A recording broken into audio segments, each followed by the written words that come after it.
शरीर के भोगों में इतना रत हो गया है व्यक्ति कि उसे अपनी जीवनी शक्ति जो खो रहा है उसका आभास ही नहीं है। यदि आप धन कमा रहे हो तो धन का लोभी व्यक्ति धन को इकट्ठा करने में ही समय बर्बाद कर रहा है, उसे वह खर्च नहीं करता है।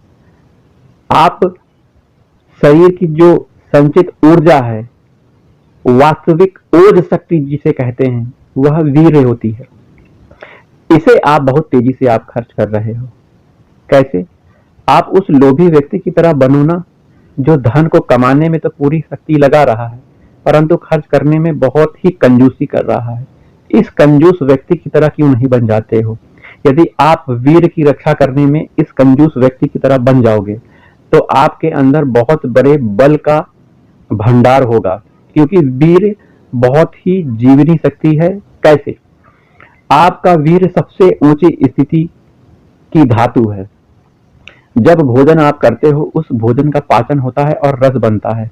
कुछ दिनों के बाद यह रस धीरे धीरे खून में बदलता है। शरीर खून का निर्माण करता है इसी रस से। फिर धीरे धीरे इस खून से हमारा मांस बनता है, फिर धीरे धीरे मेद बनता है, अस्थि बनता है, मज्जा बनता है, तब जाके अंत में मज्जा के बाद हड्डी, मज्जा के बाद अंत में वीर बनता है।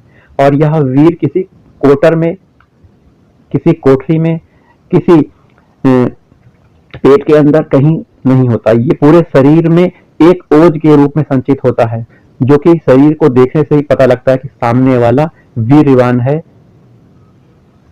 ये चेहरे को देखने से ही पता लगता है। अब हम लोग करते क्या हैं, इस वीर शक्ति को जो हमने प्राप्त की है बहुत मेहनत करके, उस कंजूस व्यक्ति जो धन का लोभी है उसकी तरह ना खर्च करके बहुत गलत तरीके से खत्म कर रहे हैं। इस वीर का वास्तविक उपयोग संतान उत्पत्ति है। जब संतान उत्पत्ति की जाती है तो इस वीर की बहुत बड़ी महिमा होती है, इससे संतान उत्पत्ति होती है। पुरुष के वीर के शुक्राणु से और स्त्री के अंडाणु के मिलने से एक नई उत्पत्ति होती, संतति की उत्पत्ति होती है। अब जो व्यक्ति है समाज का, वह इसे मनोरंजन के रूप में ले रहा है और दिन में कई बार इस वीर शक्ति को खो रहा है। ऐसे में वह शरीर से बहुत कमजोर हो जा रहा है। उसकी सोचने की क्षमता, उसकी याददाश्त पावर धीरे धीरे कम होती है, उसकी आंखों से देखने की क्षमता कम हो जाती है, उसके बाल कमजोर हो जाते हैं, वह उत्साहहीन होने लगता है। यह शुरुआत में नहीं होता, लेकिन आप कई वर्षों तक ऐसा करोगे, जीवनी शक्ति को लगातार खोगे तो आप बहुत कमजोर हो जाओगे, आप कुछ नहीं कर पाओगे। आध्यात्मिक मार्ग में बढ़ने की बात तो बहुत दूर है, आप सांसारिक मार्ग में भी उन्नति नहीं कर पाओगे। तो इसके लिए हमें वीर रक्षा करना बहुत आवश्यक है। अब वीर कैसे बनता इसके बारे में हमने बताया। और यह बात भी आप सुन लीजिए कि आपका जो भोजन है वह आपने लगभग 20 दिन 25 दिन जो भोजन किया है, वह लगभग 40 ग्राम 50 ग्राम वीर बनाता है 20-25 दिन के भोजन करने से। तो आप समझिए कितने महत्वपूर्ण वीर को आप यूं ही खो रहे हो। हम आपसे प्रार्थना करते हैं कि आप इस जीवनी शक्ति को संजो और भगवत प्राप्ति के मार्ग में दीन जनों, दुखी जनों की सेवा के रूप में एवं आप संत महात्माओं की सेवा के रूप में इस वीर शक्ति का अपने शरीर बल का उपयोग करो। अब ब्रह्मचर्य रहने के उपाय देखिए। आप का उद्देश्य भगवत प्राप्ति है, जिसका उद्देश्य भगवान की प्राप्ति हो जाता है, तो वह अपने ब्रह्मचर्य पर सबसे पहले दृष्टि डालता है, वह ब्रह्मचारी होना चाहता है। ये बहुत अच्छी बात है। आपको अपने लक्ष्य को बदलना है। शरीर के भोगों को खूब खा पी के और भोग विलासिता में जीवन बिताओगे तो शरीर रोग से ग्रसित हो जाएगा, रोग आपके शरीर में आ जाएंगे, आप दीर्घायु से अल्पायु हो जाओगे, है ना। तो आप भोगों में न फंसकर आप अच्छे कर्म करने में अपने को लगाइए, भगवत प्राप्ति में लगाइए, आप सेवा भाव में लगाइए। यदि आप बहुत बड़े व्यसनी हो, कामी हो, तो आपको करना क्या है कि आप अपने जीवनी शक्ति को संचित करिए। कैसे करना है? सबसे पहले आपकी जो इंद्रियां हैं, आंख ये आपकी इंद्री है, जीभ आपकी इंद्री है, हाथ पैर इंद्रियां हैं, ये सब आपके शरीर की इंद्रियां, ज्ञानेंद्रियां हैं, कर्मेंद्रियां हैं, ये सब आपका। अब आपको आंख पर कंट्रोल करना है। अपने आंख से गलत चीज न देखो, अपने कान से ना गलत चीज सुनो। आपने किसी स्त्री को गलत भाव से देखा तो आपके अंदर काम भाव आ जाएगा। किसी भी स्त्री का चेहरा मत देखो, अगर एक बार चेहरा दिख गया तो तुरंत नजरें उठा लो, दोबारा उसके आंखों चेहरे को नहीं देखो, उसके शरीर को न देखो और दूर चले जाओ। यही बात है, यदि अभी आपने आंखों से देखा और आप पर कोई सत्संग का प्रभाव नहीं, कंट्रोल नहीं, नाम जाप नहीं कर रहे हो, भगवान के शरण में नहीं हो, तो आप मतलब फिसल सकते हो। आप फिसल सकते हो क्योंकि सबसे पहले ये आंखें ही होती हैं जो गलत चीज देखती हैं, ये कान ही होते हैं जो गलत चीज सुनती हैं। उस देखने से सुनने से मन में एक भाव उत्पन्न होता है, वह भाव आपको गिरा सकता है कि चलो काम किया की जाए।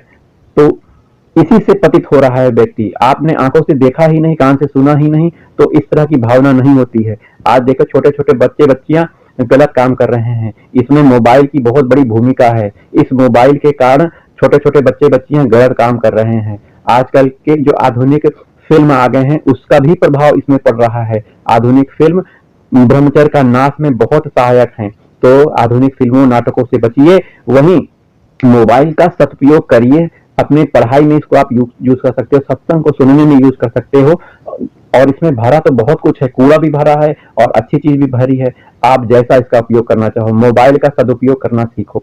आंखों को और कानों को कंट्रोल रखिए। वहीं खान पान आपका सही होना चाहिए। यदि आपने बहुत तीखा मसालेदार भोजन किया है तो ये काम भावना को बढ़ाता है। सात्विक भोजन जो भगवान को अर्पित किया गया है उस भोजन को प्राप्त करिए। उस भोजन को प्राप्त करने से भगवान को अर्पित करके भोजन को आप प्राप्त करेंगे तो सात्विक बुद्धि आएगी। सात्विक बुद्धि से आप भगवत प्राप्ति के मार्ग में आगे बढ़ोगे। वहीं आप बाहर का ही ऐसा खा लोगे, मांस मदिरा पियोगे, तो आप राक्षसी प्रवृत्ति के हो जाओगे। आपका पतन निश्चित है और इसको पीने खाने से आपको घोर नरक में बहुत ही कष्ट होगा।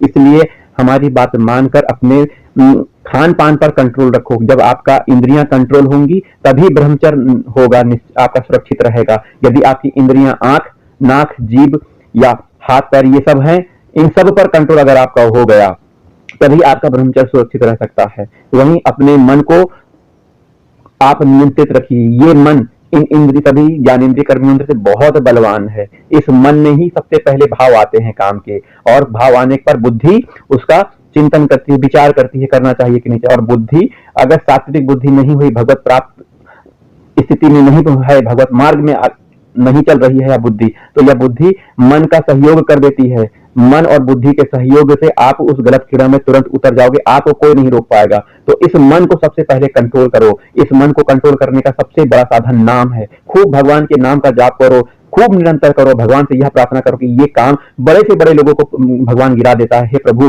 मुझे इस काम से बचाओ। बार बार भगवान से प्रार्थना करो। भगवान के बल से इस काम से आप बचोगे और ब्रह्मचर्य को अपने जीवन में धारण करोगे। इस ब्रह्मचर्य के बल से आप भगवत प्राप्ति के मार्ग में सिर आगे बढ़ोगे। जीवन में कोई भी तुम्हारी स्थिति क्यों ना हो, बड़े से बड़े चाह तुम्हारी क्यों ना हो, धन प्राप्ति की क्यों ना इच्छा हो, इस ब्रह्मचर्य के बल से आप मतलब सब कुछ कर सकते हो। इस ब्रह्मचर्य का होना बहुत आवश्यक है। मेरी आपसे प्रार्थना है कि जो नियम बताए गए इस नियम से आप चलोगे तो आप वास्तव में ब्रह्मचारी होगे, अपने वीर की रक्षा करोगे और देश, समाज और भगवान सबके प्रिय बनोगे। जय जय राधा वल्लभ श्री हरिवंश श्री वृंदावन श्री पंच। जय जय श्री राधा।